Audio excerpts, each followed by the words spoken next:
కడప జిల్లా కొండాపురం మండలం దత్తాపురం ప్రాథమిక పాఠశాల వద్ద విద్యార్థుల తల్లిదండ్రులు నిరసన చేపట్టారు. దత్తాపురం ప్రాథమిక పాఠశాల ఉపాధ్యాయురాలు పద్మావతిని ఎర్రగుంట్ల హైస్కూల్కు బదిలీ చేశారు.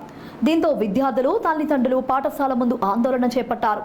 ఈ సందర్భంగా విద్యార్థుల తల్లిదండ్రులు మాట్లాడుతూ ఉపాధ్యాయులు పద్మావతి పిల్లలకు బాగా చదువు చెప్తూ పిల్లలను బాగా చూసుకుంటుందన్నారు. ఆమె బదిలీని ఆపి ఇదే పాఠశాలలో కొనసాగించాలని, లేకపోతే పిల్లలకు స్కూలుకు పంపమని టీసీలు తీసుకొని వెళ్లిపోతామన్నారు.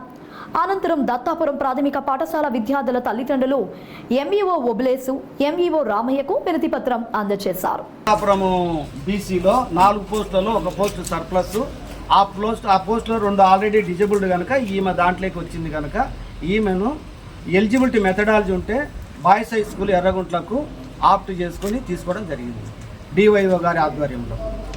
ఇప్పుడు ఆమె ప్లేస్లోకి ఎర్రగుడి నుండి కళావతి అనే టీచర్ను మెయిన్ స్కూల్స్కు వేయడం. ఆమె ప్లేస్ కాదు, పక్క నుండి మెయిన్ స్కూల్. మాకు మేడమే కావాలి, పిల్లలకి చదువు బాగా చెప్తాను కాబట్టి.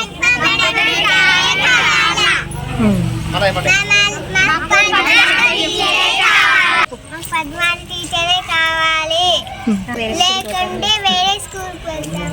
నా పేరు హరినాథ్, దత్తాపురం మెయిన్ స్కూల్కి చైర్మన్ని. ఇక్కడ బీసీ స్కూల్లో పద్మావతి మేడం గారిని వేరే ఊరికి ట్రాన్స్ఫర్ చేయాలనుకుంటున్నారు. కానీ అక్కడ మెయిన్ స్కూల్లో ఒక టీచర్ పోస్ట్ వేకెన్సీ ఉంది. దయచేసి ఆ మేడంని అక్కడికి మార్చవలసిందిగా కోరుతున్నాము. ఈ మేడం పిల్లలకి చదువు బాగా చెప్తుంది, పిల్లలు బాగా చూసుకుంటుంది. అందువల్లనే మేము ఇక్కడికే ఉండాలని కోరుకుంటున్నాము. ఒకవేళ వేరే ఊరికి ట్రాన్స్ఫర్ చేయాలనుకుంటే మాత్రం మేము పిల్లల్ని ఇక్కడ నుంచి టీసీ తీసుకొని వేరే స్కూల్లో చేర్పించాలనుకుంటాం. దయచేసి ఇక్కడే ఉంచవలసిందిగా కోరుతున్నాము.